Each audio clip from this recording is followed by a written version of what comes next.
Hey guys, this is my leak and this is the podcast. I don't know about you, but there is a lot happening in the world right now. And if you feel like you're barely holding on, if your nervous system feels shot and you feel like you're constantly on edge, I want you to know you're not alone.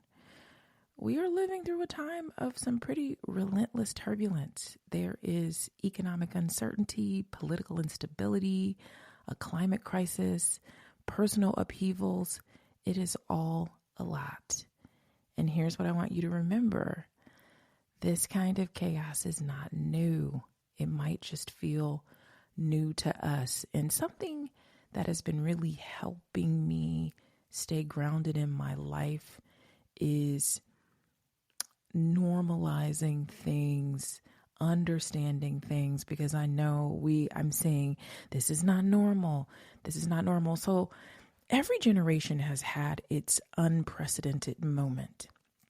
And let's just go through a few. In the early 1900s, people thought the world was ending with World War I and the Spanish flu. In the 1930s and 40s, there was the Great Depression and World War II. The 60s and 70s were full of civil rights struggles, assassinations, the Vietnam War, and a real fear of a nuclear war. The 2000s hit us with 9/11, the 2008 financial crisis, and prolonged wars, and let's not forget COVID. This episode is brought to you by Hill's Pet Nutrition. Every shelter pet deserves a second chance, and you're making it possible for thousands of them every day. Because when you feed your pet Hills, you help feed a shelter pet, which helps make them healthy, happy, and more adoptable, changing their life forever. So they can change yours. Over 15 million shelter pets fed and adopted. Science did that.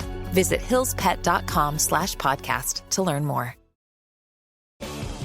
When it comes to towing, seeing is believing.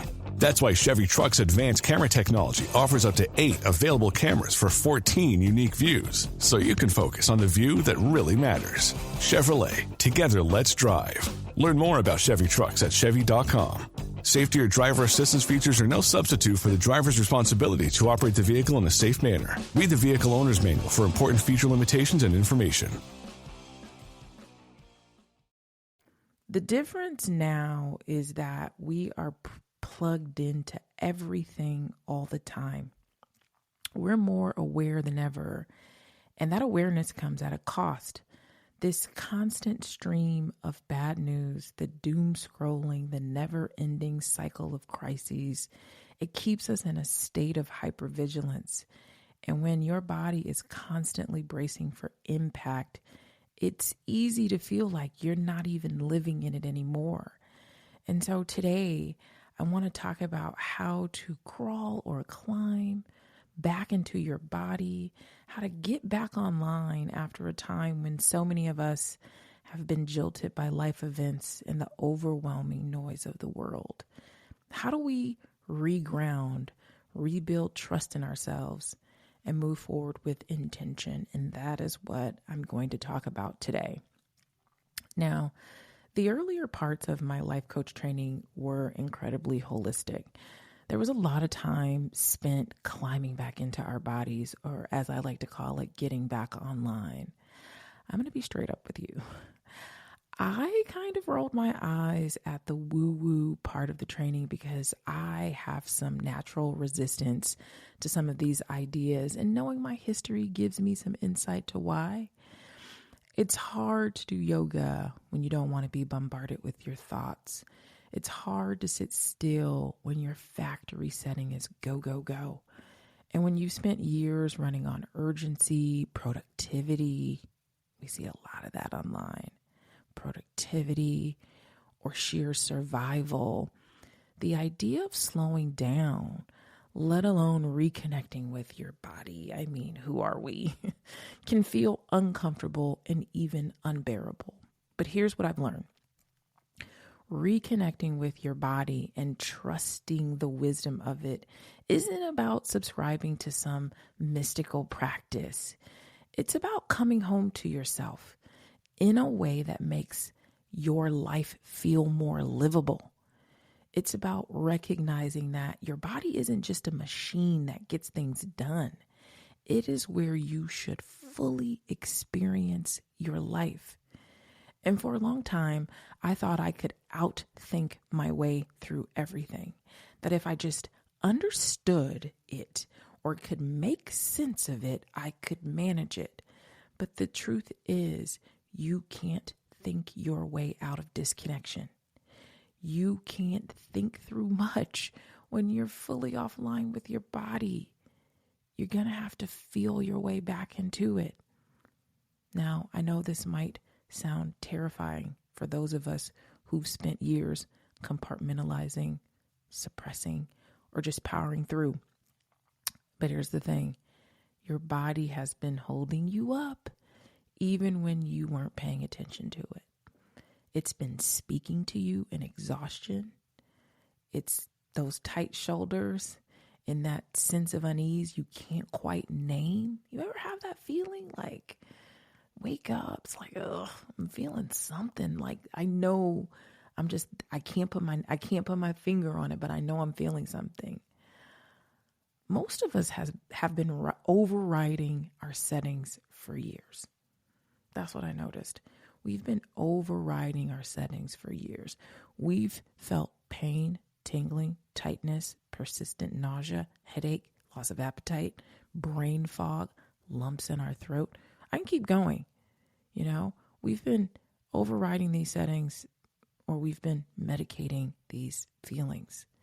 So today we're going to talk about how you can begin. This is a beginning, an invitation to get back online with your body after life might have jolted you out of it. This is no force, no pressure, just some small practical ways to crawl back in and feel like you again. So let's get into it. Personal story time.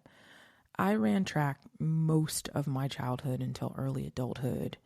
And when I look back on my training, I did some intense training back then. I mean, I think about, if we talked about our bodies and getting back online, I've had this persistent knee pain ever since I started lifting heavier weights a few weeks ago. But this knee pain, if I'm listening to my body, I know it goes back to my childhood when I ran year round. So I do long distance in the winter. We'd run on the street. We'd run through parks. I did hills. And I was on a relay team with some friends that I made in the 4th grade. And we still have a record that we set in our early teens back in 1993. We did the 4x4 relay, 4x400 relay in a time of 3 minutes and 45 seconds moving. And as a young athlete, I was conditioned to push through pain, ignore discomfort, and prioritize performance over my well-being. And so in sports, pain is often seen as weakness and performance is everything. And looking back, I now understand why I quit the track team back in high school. Even though I couldn't fully articulate it at the time, I was tired of my worth being measured by what place I came in. I was becoming interested in other things like student government and my future. I knew I wasn't going to be doing this for the rest of my life. And I wanted to break free of such restriction. I remember the rest of the members on my team being confused. I mean, this is all we know. What are you going to do? I'm like, not this. Over time, that kind of conditioning teaches athletes to ignore their bodies rather than trust them. Pain becomes an inconvenience instead of a signal. Rest, quitting the team feels like failure, and the body is treated like a machine rather than a lived experience. Now, when I add being a Black woman to this, it is important to call out that many people of color come from histories of forced labor and systemic oppression, and survival often required suppressing pain, emotions, and bodily needs just to get through the day. And that generational trauma still shows up for many of us in different ways. Many people of color have heard the saying, you have to work twice as hard, reinforcing the idea that there is no room for rest, slowing down, or tending to yourself. Your pain has been dismissed or downplayed in medical settings. I can't tell you how many people I've heard say, I have a high tolerance for pain. Do you? When you live in a world where racism exists, it can put your nervous system in a consistent and a constant state of fight or flight. The body becomes wired for hyper awareness and protection, making it difficult to truly relax and feel safe. And then I have to mention religion. There are many communities that emphasize endurance, faith, and resilience in ways that discourage people from acknowledging when they're struggling physically or emotionally. Now, I'll tell you, I'm still not a person that sits down and meditates each day. And I find that I feel like I still get some of the benefits. And when I read this book, Wherever You Go, There You Are by John Kabat-Zinn, I believe that's how you say it. He says, mindfulness means being awake. It means knowing what you are doing. And in my life, I feel very awake right now. I am very aware of what I'm doing. I spend a lot of time fully present in what I'm doing, whether it's loading the dishwasher, walking, driving, or just being where I am. I notice I love to drive quietly. I remember when I was younger, I spent a lot of time with my gal parents who were my mom's aunt and uncle. And so I was, when I was born, they were 60. So by the time I was, 10, 11, 12, they're in their 70s. I remember just when my parents were young. So whenever you got in the car with them, the radio was blaring, there was noise. It was always busy and loud. And when I get in the car with them, they didn't turn the radio on. Just be quiet, and they just be sitting in the car. And I remember even visiting their home was so quiet. And in some ways I enjoyed it, and in some ways it was confusing. But now that I'm an adult, and when I'm in the car and I'm just sitting and I'm quiet and I feel all the parts of my body, I know that I am present, I am home, I am with myself. And so I'm just going to go over some easy ways. Like I said, these are not all the ways. This is an invitation for you to begin. Some easy ways for us to get back online with our body. First thing we're going to do is reestablish physical presence. Some of the ways that I do that, putting my feet on the floor, standing in grass, or even sitting down will do it for me. Find what works for you. We're just grounding ourselves. After that, what small movement reminds you of yourself? All of this is custom and personal. And I think sometimes that's why, some of the meditative exercises I've had a hard time connecting with, because I'm trying to do what someone else does to ground in their bodies, or something that works for 50% of the class or 70% of the class, but still isn't resonating with me. What reminds you of yourself? Is it your hand on your heart? Is it a roll of your shoulders? Is it pressing your palms together? Holding your face, that's mine. When I'm grounding, I really just hold on to my face like a little person, like I, holding my kids' faces in my hands. After that, how do we rebuild trust in our bodies? When I'm grounding, I will scan up. I start wiggling my toes, and I just come all the way up to the top of my head and do a scan and notice, where do I feel something? Where do I feel sensation? Do I feel tension? What needs attention? Do this daily. What am I feeling in my body? What is my body trying to tell me? Reestablishing trust. I'm here and I'm listening. It's really what I want my body to know. I'm here and I'm listening. Creating some safety within yourself. I found myself leaning heavily on Kristin Neff, N-E-F-F, Kristin with a K. Her book is Self-Compassion. Back in 2023, I was leaning hard on her work, and she says, instead of mercilessly judging and criticizing yourself for various inadequacies or shortcomings, self-compassion means you are kind and understanding when confronted with personal failings. After all, whoever said you were supposed to be perfect? Can I say that one more time?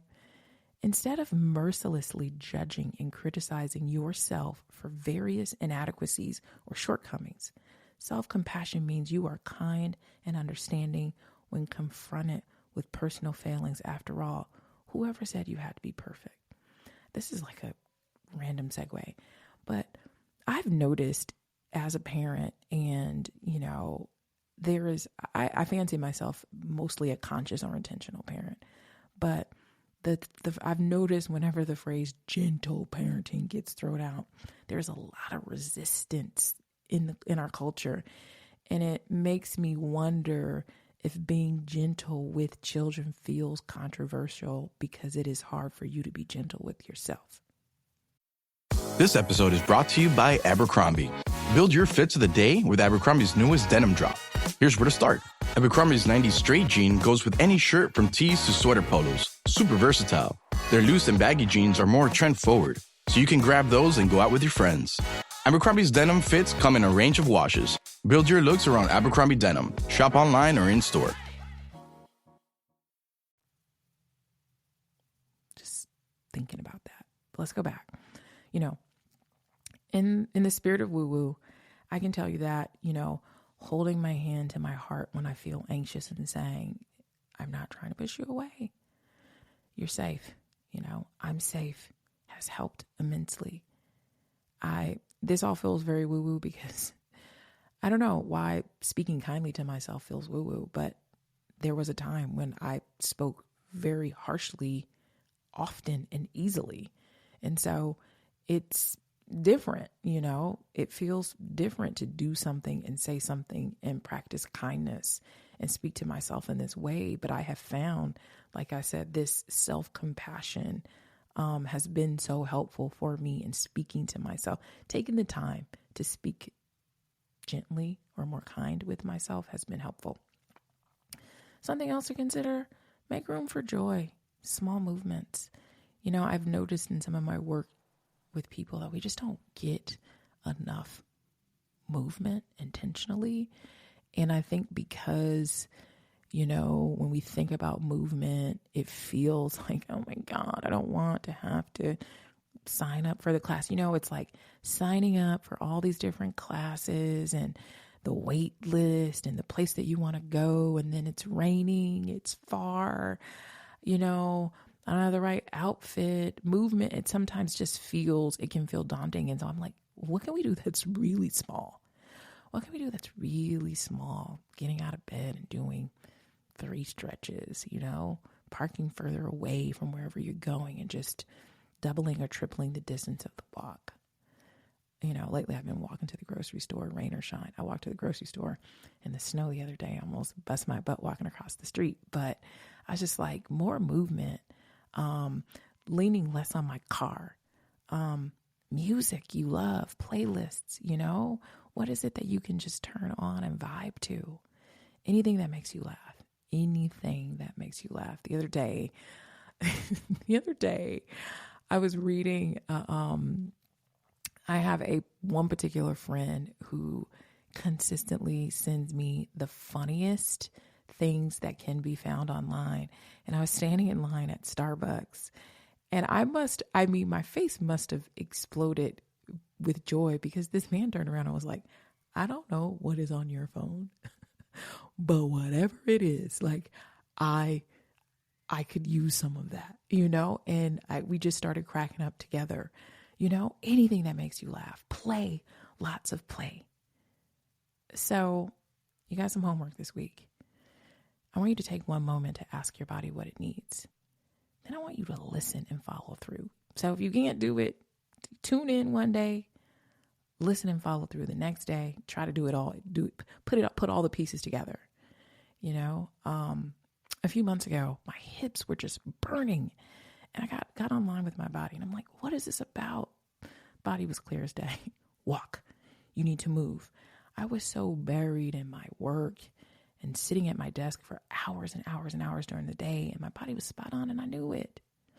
So if you're feeling overwhelmed right now, if the news, if the world, if things seem heavy, log off and tune in. Get offline from the noise and back online with your body. I hope this episode gives you something to think about when it comes to getting back online with your body and making space for presence, trust, and care. If this conversation resonated with you and you want to go deeper, you can visit my website, myleak.com, to learn more about my offerings, or you can sign up for my next Magic Hour workshop where we uncover hidden time leaks and build an hour a day to focus on what truly lights you up. And if you found this episode helpful, share it with someone who might need it, who needs to get back online with their body. Until next time, take good care of yourself and be just a little gentler with